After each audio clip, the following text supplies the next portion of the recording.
अस्सलाम वालेकुम जी, आ गए जी एक नई वीडियो आपके लिए लेके। Welcome all the way from Pakistan. Subscribe करना मत भूलिएगा, वीडियो को लाइक करना भी ना भूलिएगा। भाईजान आज हम बात करेंगे कंप्लीटली पाकिस्तान का चैंपियंस ट्रॉफी का जो स्क्वाड है वर्सेस इंडियन स्क्वाड, कंपैरिजन करेंगे डिटेल के अंदर। उसके अंदर बात करेंगे कि कौन सी टीम स्ट्रांग है और किसके पास ज्यादा मैन पावर है, किसकी टीम वीक है, कहां पे वीक लिंक है, किस किस टीम के अंदर कहां बेहतरी की जा सकती थी। इसके बाद हम बात करेंगे भाईजान जो स्टेडियम्स की। देखें, मैं हमेशा से ये बात कहता हूं कि यार मैं बात करता हूं हमेशा से न्यूट्रल। मेरी कोई किसी के साथ कोई हमदर्दी यहाँ पे शामिल नहीं है भाईजान, सीधी सी बात है। मैंने किसी का कर्जा नहीं देना, मैंने किसी से पैसे नहीं लिए हुए। मैं अगेन ये बात करूंगा कि मैंने पहले ही ये बात बोली थी कि एक बहुत बड़ा मौजज़ा होगा, एक बहुत बड़ा मौजज़ा होगा कि अगर टाइम से पहले चैंपियंस ट्रॉफी के लिए पाकिस्तान के स्टेडियम्स रेडी हो जाएं। So the point is now के यार चैंपियंस ट्रॉफी के जो स्टेडियम्स है वो ऑलमोस्ट 95% जो है वो रेडी हो चुके हैं और इसका सहरा जो है मोहसिन नकवी के सर के ऊपर जाता है। इस काबिल हो चुके हैं स्टेडियम्स के वहां पे मैचेस करवाए जा सकें। लोगों ने दिन रात मेहनत की, लोगों ने पूरी पूरी कोशिश की, उसके बाद जाके ये कामयाबी पाकिस्तान को हासिल हुई और मुझे बहुत खुशी है। जब पाकिस्तान का नाम रोशन होता है मुझे खुशी होती है। लेकिन यहाँ पे एक बात मैं आपको बताता चलूँ कि जो पाकिस्तान मीडिया के लोग हैं हमेशा उन्होंने झूठ भी बोला। पहले उन्होंने झूठ बोला, अब जाके अगर कंप्लीट हुए हैं 95% 90% जो हो गए हैं कंप्लीट, उस टाइम पे ये लोग कहते हैं कि जी ऑलमोस्ट रेडी हैं। तो हमने वहां पे जो सच है वो सामने हम लेकर आए थे और हमने सच आपको बताया था, अपनी वीडियोस के थ्रू बताया कि भाईजान यहाँ पे पवेलियन रेडी नहीं है, सीटिंग का जो अरेंजमेंट है वो नहीं है, सीवरेज का जो निज़ाम है वो नहीं रेडी, आउटफील्ड के मसाइल हैं। उसके बाद जो थोड़े मोड़े जो पवेलियन के वॉशरूम्स के जो शीशे लगने थे उनके मसाइल थे, वो मैंने आपको पहले अपनी वीडियो में बताया था, लास्ट वीडियो में बताया था। आप उसको जाके देखें, आपको सारी कहानी समझ आ जाएगी। डिटेल में मैंने हर स्टेडियम का ओवरव्यू दिया था।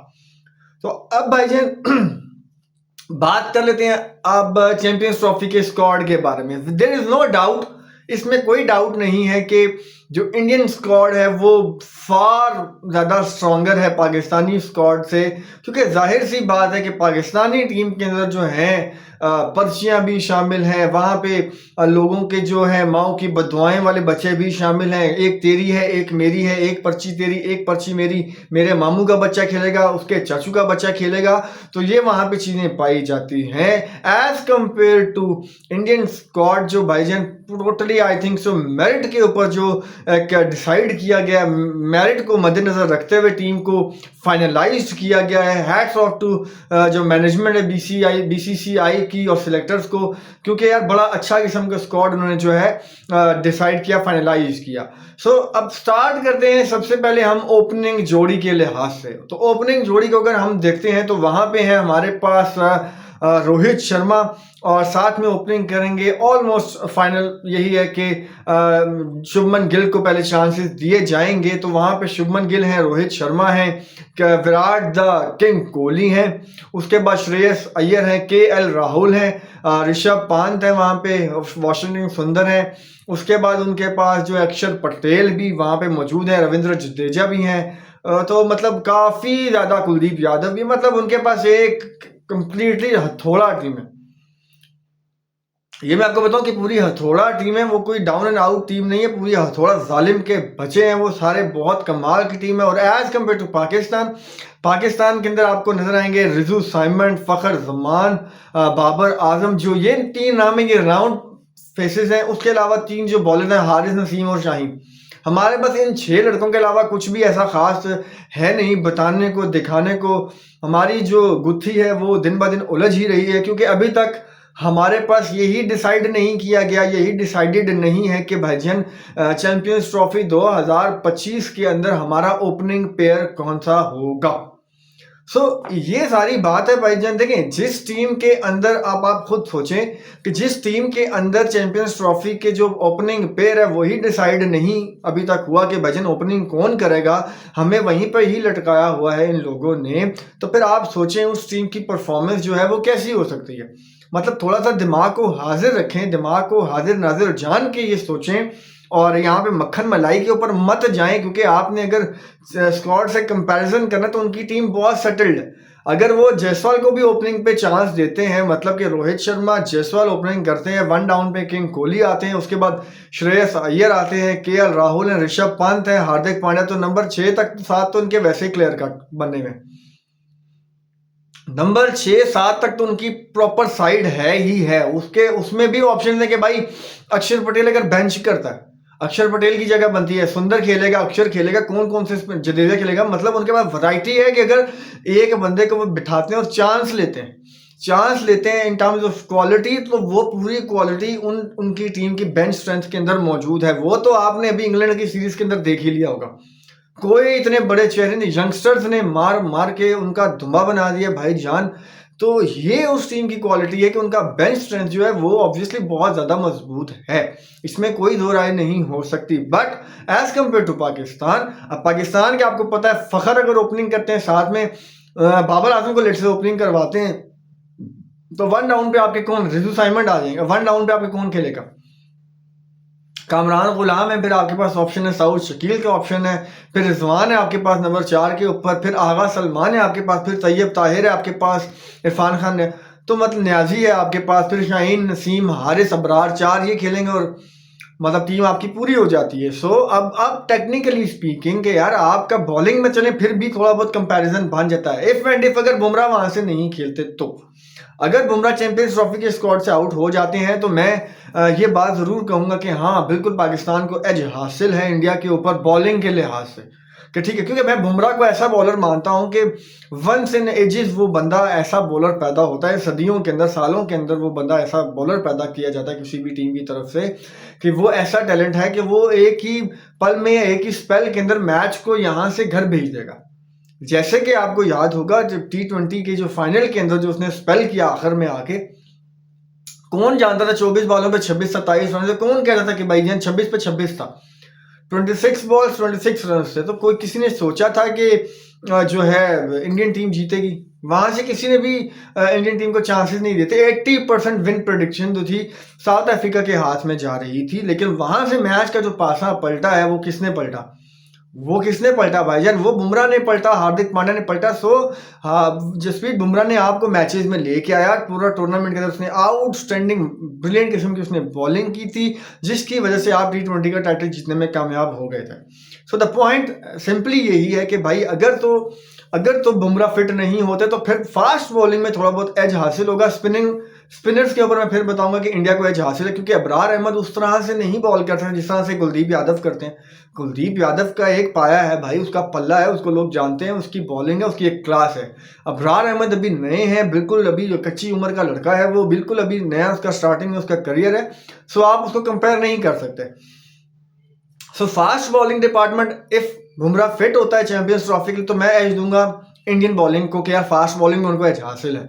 और अगर बुमराह नहीं होते तो मैं पेस बैटरी के लिहाज से मैं पाकिस्तान के बॉलिंग अटैक को थोड़ा सा मार्जिन हाई रखता हूं, क्योंकि इनकी averages as compare to other bowlers other than Bumrah, तो उनकी एवरेजेस उनसे अच्छी हैं, उनका स्ट्राइक रेट अच्छा है, उनका एक्सपीरियंस भी ज़्यादा है। अब शामी को देखते हैं, शामी फिट होते हैं, अभी क्या होता है ओडीआई सीरीज खेलेंगे इंग्लैंड के अगेंस्ट, तो फिर पता चल जाएगा कि उनकी भी जो फिटनेस लेवल है वो किस लिहाज तक, किस हद तक बेहतर है। अब स्पिनिंग की तो बात आपने कर ली, फास्ट बॉलिंग की भी बात कर ली। अब हम बात करते हैं ऑलराउंडर्स के ऊपर। ऑलराउंडर हमारे पास भाईजान सिर्फ और सिर्फ एक स्पिनिंग ऑलराउंडर है हमारे पास, और एक फास्ट बॉलर है हमारे पास फ़हीम अशरफ ऑलराउंडर। तो 2 ऑलराउंडर हैं यहाँ पे, एक तो हमारे पास आ गया रिजवान सलमान अली आगा, और दूसरे हैं Faheem the Ben Stokes Ashraf. तो इसके मुकाबले में देखें ना, सामने को ना हार्दिक पांड्या है भाई, हार्दिक पांड्या है। अगर आप अपनी सेंसेस के अंदर हैं तो आप इस चीज़ को ये नहीं कह सकते कि भाई ना हो ऐसे हो गया वैसे हो गया, भाई नहीं, अपनी सेंसेस में है तो हार्दिक पांड्या का दूर दूर तक कोई नामो निशान नहीं है उस जैसे बंदे का वाइट बॉल क्रिकेट के अंदर।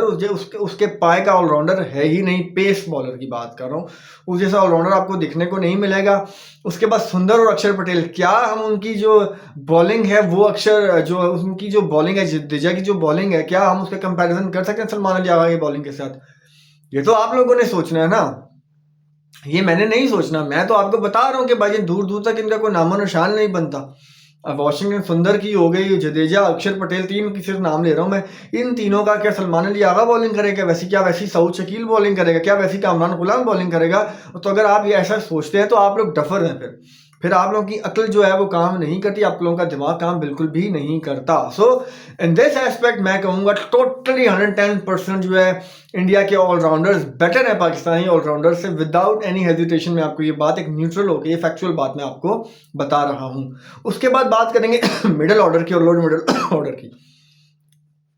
वहां पे श्रेयस अय्यर हैं, केएल राहुल हैं, ऋषभ पंत है और विराट कोहली हैं, 4 उनके वहां पे। यहाँ पे कौन है भाईजान? यहाँ पे आपको सऊद शकील नजर आएंगे, कामरान गुलाम नजर आएंगे, खुशदिल शाह नजर आएंगे, रिजवान अहमद नजर आएंगे और सलमान अली आगा भी आपके वही आते हैं लोअर मिडिल ऑर्डर में। और ऑर्डर में भी वही आ रहा है, लोअर मिडिल ऑर्डर में भी वही बंदा आ रहा है। सो आंखें बंद करके आप विराट कोहली का बाबर के साथ अगर कंपैरिजन नहीं कर सकते ना भाईजान, तो फिर बाकी तो किसी खेत की मूलियां ही नहीं है। अगर विराट का कंपैरिजन अगर बाबर के साथ नहीं हो रहा तो क्या रिजवान, कामरान गुलाम या सऊद शकील के साथ हो सकता है? ऑब्वियसली नहीं हो सकता भाईजान। ये सारे टोले हैं, सऊद शकील पे थोड़ी बहुत मुझे उम्मीदें हैं, but man to man comparison करें तो श्रेयस अय्यर नंबर 4 के ऊपर अपना लोहा मनवा चुके हैं। ऋषभ पंत आपको पता है वंस इन एजिज वाला क्रिकेटर वो भी है कि उसका दिन होगा तो वो मैच को साइड पे लगा देगा, लेकिन हमारे यहाँ पे आपको कोई क्वालिटी, कोई खसूसियत, कोई चीज़ नज़र नहीं आएगी भाईजान। तो ये था। उसके बाद ओपनिंग स्लॉट आपको पता है जायसवाल, गिल और रोहित, 3 ओपनर्स। यहाँ पे फखर ही ओपनर है, साथ में बाबर हो जाएगा, इसलिए बाबर को मैच दे दें। लेकिन फिर आपका ओपनिंग प्लेयर है ही नहीं, अभी सैटरडे है, होगा तब जब खेलेगा। अभी तो आपको पता ही नहीं ओपनिंग करेगा कौन। अभी तो आप ट्राई सीरीज में दुआ करोगे भाईजान तू ओपनिंग कर ले, तू ठीक खेल ले। सो यही तो हमारी कहानी है भाईजान।